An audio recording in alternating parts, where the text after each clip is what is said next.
आज का हमारा अध्याय है जॉर्ज पंचम की नाक, जो कमलेश्वर जी द्वारा लिखा गया है। यह पाठ आपकी हिंदी की पाठ्यपुस्तक कृतिका का दूसरा अध्याय है। इस पाठ में भारतीय शासकों की गुलाम मानसिकता पर व्यंग्य किया गया है। आधा अध्याय हम पिछली वीडियो में पढ़ चुके हैं, आधा हम अभी पढ़ेंगे।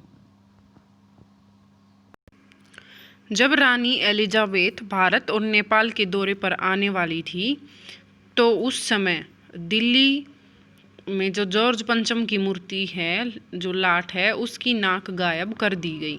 तो पूरा विभाग इस चक्कर में लगा हुआ था कि जॉर्ज पंचम की नाक को वापस कैसे लगाया जाए। अगर रानी एलिजाबेथ दिल्ली आ गई और अगर उनको जॉर्ज पंचम की नाक कटी हुई मिली, तो यह भारतीयों का भी अपमान होगा। अगर उनकी नाक नहीं लगाई गई तो यह भारतीयों की नाक कटने के बराबर माना जाएगा।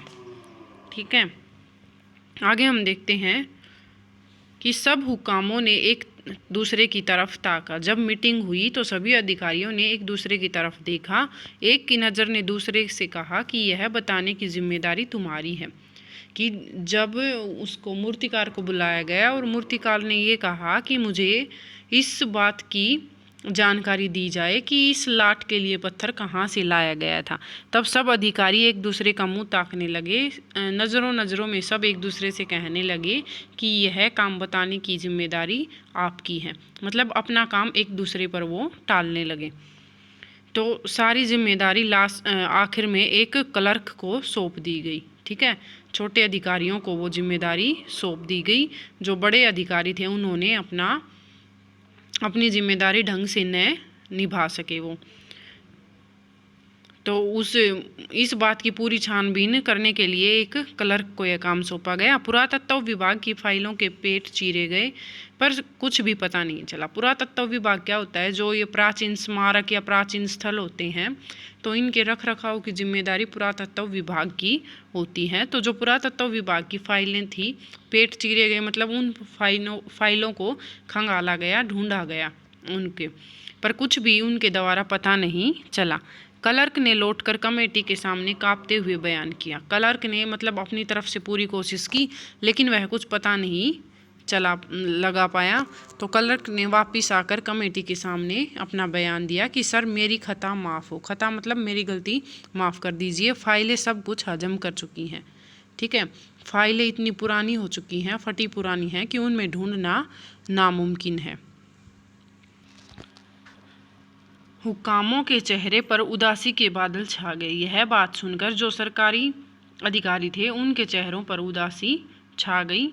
एक खास कमेटी बनाई गई और उसके जिम्मे यह काम दे दिया गया। उसके बाद एक और कमेटी बनाई गई जिसके जिम्मे या यह काम सौंप दिया गया कि जैसे भी हो यह काम होना है और इस नाक का दारोमदार आप पर ही है। ठीक है, दारोमदार क्या होता है? उत्तरदायित्व। मतलब जो भी काम करना है इस बारे में, जो भी जिम्मेदारी है वो उस कमेटी की है, पूरी जिम्मेदारी कि उसको कैसे काम करना है। ठीक है, आखिर मूर्तिकार को फिर बुलाया गया। मूर्तिकार को फिर से बुलाया गया। उसने मसला हल कर दिया।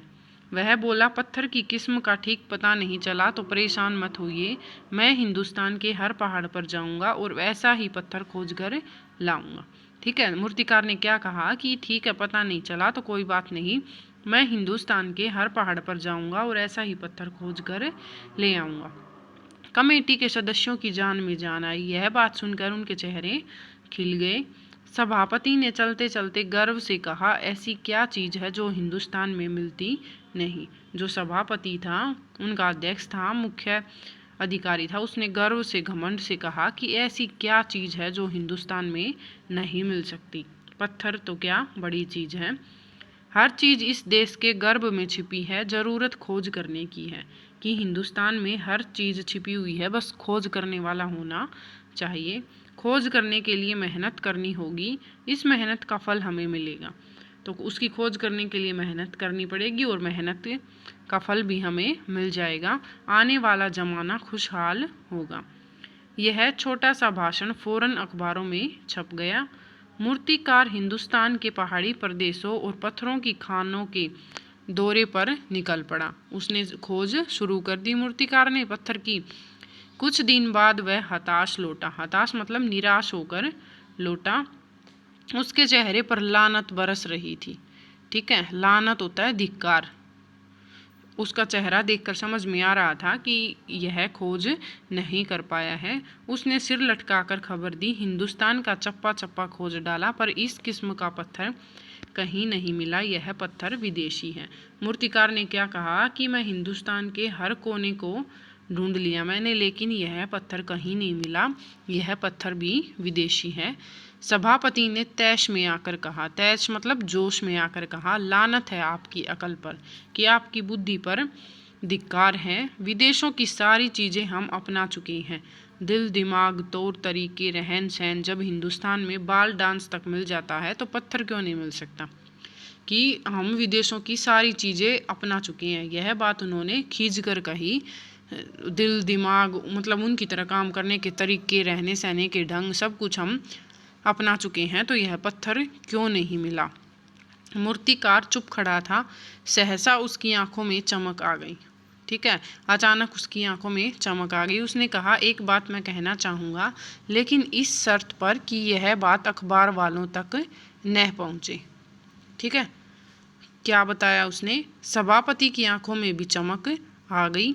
चपरासी को हुक्म हुआ और कमरे में सब दरवाजे बंद कर दिए गए। ठीक है, चपरासी को कहा गया कि कमरे के सब दरवाजे बंद कर दो, यह बात बाहर तक नहीं जानी चाहिए। ठीक है,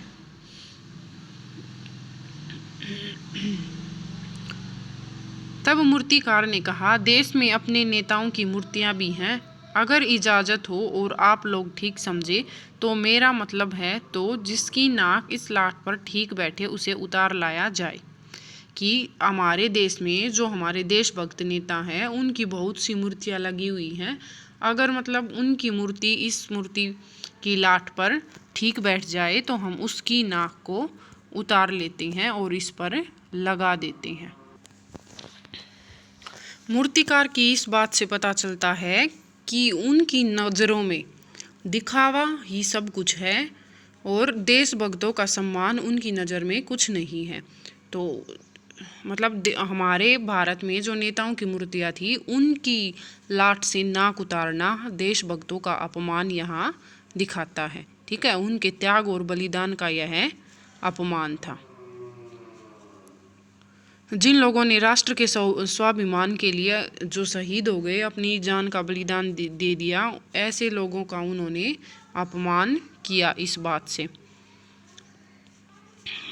आगे हैं, सब ने सब की तरफ देखा, सब ने एक दूसरे की तरफ देखा। सबकी आंखों में एक क्षण की बदहवासी के बाद खुशी तैरने लगी।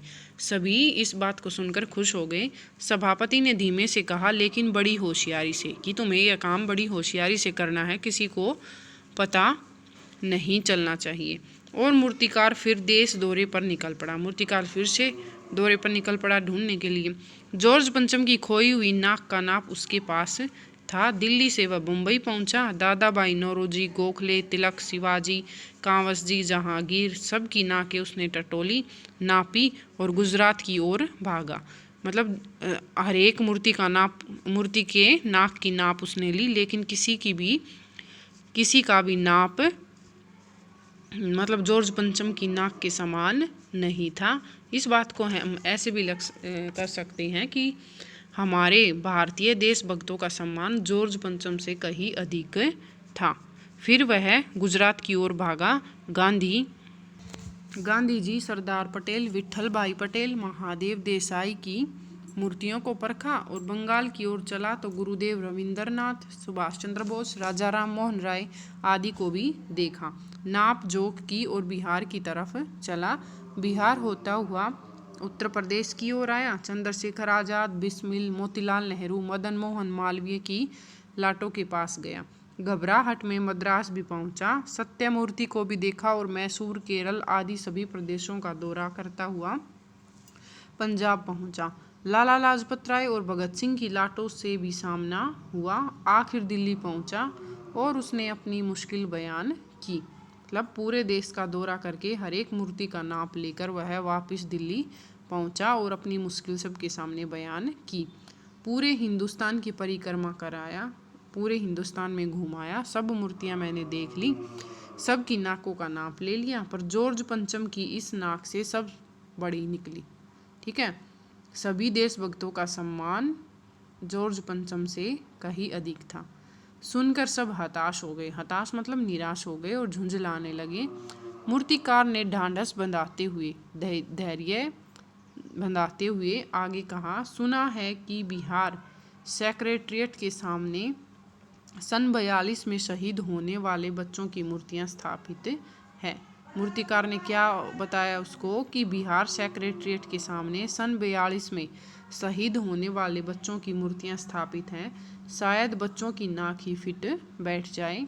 यह सोचकर वह वहां भी पहुंचा, पर उन बच्चों की नाकें भी उससे कहीं बड़ी बैठती हैं। अब बताइए मैं क्या करूं। राजधानी में सब तैयारियां थी। जॉर्ज पंचम की लाट को मल मल कर नहलाया गया था, रोगन लगाया गया था, सब कुछ हो चुका था, सिर्फ नाक नहीं थी।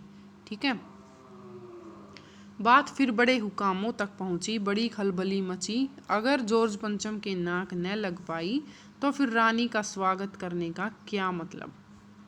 यह तो अपनी नाक कटाने वाली बात है। ठीक है, अगर जॉर्ज पंचम की नाक नहीं लग पाई तो रानी का अपमान होगा और उसके साथ साथ हमारा भी अपमान होगा। लेकिन मूर्तिकार पैसे से लाचार था, लालची था वो, यानी हार मानने वाला कलाकार नहीं था। एक हैरत अंगेज ख्याल उसके दिमाग में कौंधा मतलब चमका और उसने पहली शर्त दोहराई। जिस कमरे में कमेटी बैठी हुई थी उसके दरवाजे फिर बंद हुए और मूर्तिकार ने अपनी नई योजना पेश की। एक और नया प्लान बनाया। चूँकि नाक लगाना एकदम ज़रूरी था, क्योंकि नाक लगाना बहुत ज़रूरी था, इसलिए मेरी राय है कि 40 करोड़ में से कोई एक जिंदा नाक काट कर लगा दी जाए। मूर्तिकार ने क्या प्लान बताया, क्या योजना बताई कि 40 करोड़ जनता में से कोई एक जिसकी नाक जॉर्ज पंचम की नाक पर फिट बैठ जाए, ऐसी जिंदा नाक काट कर लगा दी जाए। ठीक है, आगे है। बात के साथ ही सन्नाटा छा गया। इस बात को सुनकर सब मतलब चुप हो गए। कुछ मिनटों की खामोशी के बाद सभापति ने सब की तरफ देखा। सबको परेशान देखकर मूर्तिकार कुछ अचकचाया और धीरे से बोला, आप लोग क्यों घबराते हैं, यह काम आप मेरे ऊपर छोड़ दीजिए। नाक चुनना मेरा काम है, आपकी सिर्फ मुझे इजाज़त चाहिए। ठीक है, कानाफूसी। अगले दिन अखबारों में सिर्फ इतना छपा कि नाक का मसला हल हो गया और राजपथ पर इंडिया गेट के पास वाली जॉर्ज पंचम की लाट की नाक लग रही है।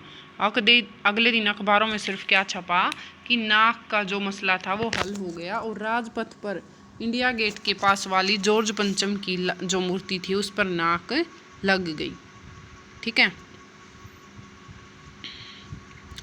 तो क्या सचमुच अखबार वालों के पास कुछ भी नहीं था छापने के लिए? इसका क्या कारण रहा होगा? ठीक है, तो अखबार में कुछ न छपने का मुख्य कारण यह रहा होगा कि अखबार सरकार के कुकृत्यों को उजागर करने में न तो कुकृत्य मतलब बुरे कार्य उजागर करने में तो न तो रुचि लेता है और न साहस कर पाता है। यही कारण था कि उस दिन अखबार में कुछ नहीं छप पाया। एक कारण यह भी हो सकता है कि जिंदा नाक लगाने का अखबार वालों ने मौन विरोध किया हो और इसे सबसे अपमानजनक कृत्य मानकर, कृत्य मतलब काम मानकर, अपने घर में मुंह छिपाए बैठे रहे हों। ठीक है, आगे है। नाक लगने से पहले फिर हथियारबंद पहरेदारों की तैनाती हुई। नाक लगाने से पहले फिर से हथियारबंद पहरेदार वहां तैनात कर दिए गए। मूर्ति के आसपास का तालाब सुखाकर साफ किया गया, उसकी रवाब निकाली गई और ताज़ा पानी डाला गया, ताकि जो जिंदा नाक लगाई जाने वाली थी वह सूखने न पाए। ये सारे क्रियाकलाप क्यों किए गए? ताकि जो जिंदा नाक लगानी थी वो सूखने न पाए। ठीक है, आगे हैं।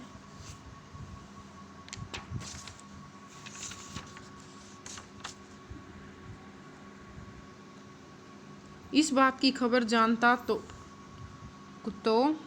तो नहीं जानती थी। यह सब तैयारियां भीतर भीतर चल रही थी। इस बात की खबर जनता को नहीं थी और अंदर अंदर ही यह तैयारियां चल रही थी। रानी के आने का दिन नज़दीक आता जा रहा था। मूर्तिकार खुद अपने बताए हल से परेशान था। मूर्तिकार भी खुद के बताए गए हल से ही, समाधान से ही परेशान था। जिंदा नाक लगाने के लिए उसने कमेटी वालों से कुछ और मदद मांगी, वह उसे दी गई, लेकिन इस हिदायत के साथ कि इस खास दिन हर हालत में नाक लग जानी चाहिए। और वह दिन आया। जॉर्ज पंचम के नाक लग गई। सब अखबारों ने खबरें छापी कि जॉर्ज पंचम के जिंदा नाक लगाई गई है, यानी ऐसी नाक जो बिल्कुल पत्थर की नहीं लगती। लेकिन उस दिन के अखबारों में एक बात गौर करने की थी। उस दिन देश में कहीं भी किसी उद्घाटन की खबर नहीं थी।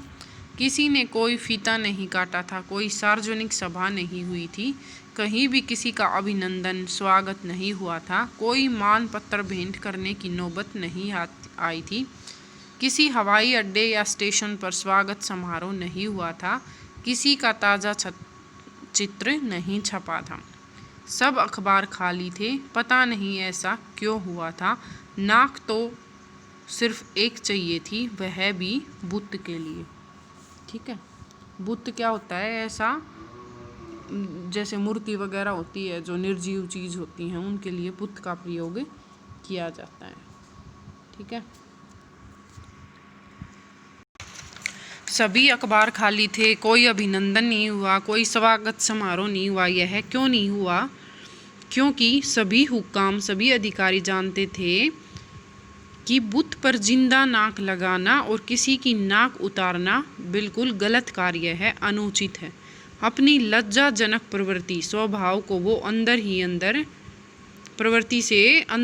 लज्जा अनुभव कर रहे होंगे। मतलब कहीं ना कहीं शर्म या गलत कार्य उनको भी लगा होगा कि हमने यह काम गलत किया है। उनके मन के अंदर भी हीन भावना आई होगी। ठीक है, या फिर सभी हुक्कामों को जिंदा नाक लगाने की पोल खुल जाने और जनमानस के विरोध की आशंका उनके मन में समा गई होगी कि अगर किसी को पता लग गया कि जिंदा नाक लगाई गई है तो पूरा जन समूह आंदोलन कर सकता है। ठीक है, और अखबार चुप किस लिए थे? क्योंकि जॉर्ज पंचम की लाट पर जिंदा नाक लगाने से अखबार वाले लज्जित थे।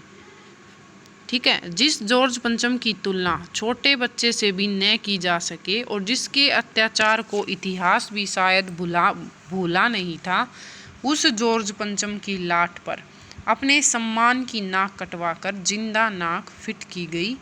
यह कार्य चुल्लू भर पानी में डूबने जैसा था। यह दिन भारतीयों के आत्मसम्मान पर चोट करने वाला था। इसलिए उस खबर के दिन अखबार खाली थे। ठीक है, इन बातों से स्पष्ट होता है कि गुलामी का कलंक हमारा पीछा नहीं छोड़ रहा था। इसीलिए लेखक ने यह बात भी कही थी कि दिल्ली में सिर्फ नाक नहीं थी, सब कुछ था।